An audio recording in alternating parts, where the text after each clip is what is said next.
আসসালামু আলাইকুম। আমি রায়হান আহমদ, সভাপতি প্রতিষ্ঠাতা বিশ্ব মানবাধিকার রক্ষা সংঘ। আজকে আপনাদের সামনে আলোচনা করব বিশ্বের সর্বকালের সর্বশ্রেষ্ঠ মহামানব হজরত মোহাম্মদ সাল্লাল্লাহু সাল্লামের জীবনী।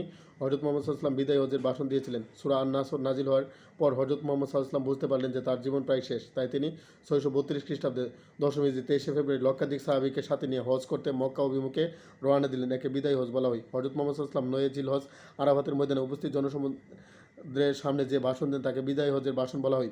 উক্ত ভাষণে তিনি ব্যক্তি জীবন থেকে রাষ্ট্রীয় জীবন পর্যন্ত সর্বপ্রকার দায়িত্ব, লেনদেন, পারস্পরিক সম্পর্ক ও অধিকার ইত্যাদি বিষয়ে গুরুত্বের সাথে তুলে ধরেন। নিম্নে বিদায় হজে প্রদত্ত ভাষণের সারসংক্ষেপ উল্লেখ করা হলো। আরাফাতের ময়দান সংলগ্ন জাবালি রহমতের উঁচু টিলায় উঠে মহানবী হজরত মোহাম্মদ সাল্লাম প্রথমে আল্লাহর প্রশংসা করলেন, অতঃপর বললেন, হে মানব সকল, বিশ্বের সকল মানব সকল, আমার কথা মনোযোগ দিয়ে শোনো, কারণ আগামী বছর আমি তোমাদের সাথে এখানে সমবেত হতে পারবো কিনা জানি না।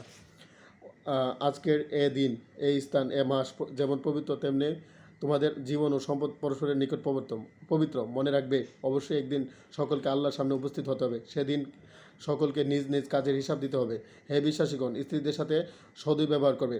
তাদের উপর তোমাদের যেমন অধিকার আছে, তেমনি তোমাদের উপরও তাদের অধিকার রয়েছে। সর্বদা অন্যের আমানত রক্ষা করবে এবং পাপ কাজ হতে বিরত থাকবে ও সুদ খাবে না। সর্বদা অন্যের আমানত রক্ষা করবে এবং পাপ কাজ হতে বিরত থাকবে ও সুদ খাবে না।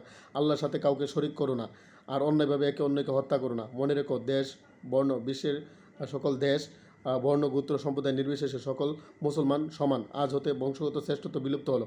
শ্রেষ্ঠত্বের একমাত্র মাপকাঠি হলো আল্লাহভীতি বা সৎকর্ম। সে ব্যক্তি সবচেয়ে সেরা যে নিজের সৎকর্ম দ্বারা শ্রেষ্ঠত্ব অর্জন করে। ধর্ম নিয়ে বাড়াবাড়ি করো না। পূর্বের অনেক জাতি এ কারণে ধ্বংস হয়েছে। নিজ যোগ্যতা বলে কৃতদার যদি নেতা হই, তার অবাধ্য হবে না, বরং তার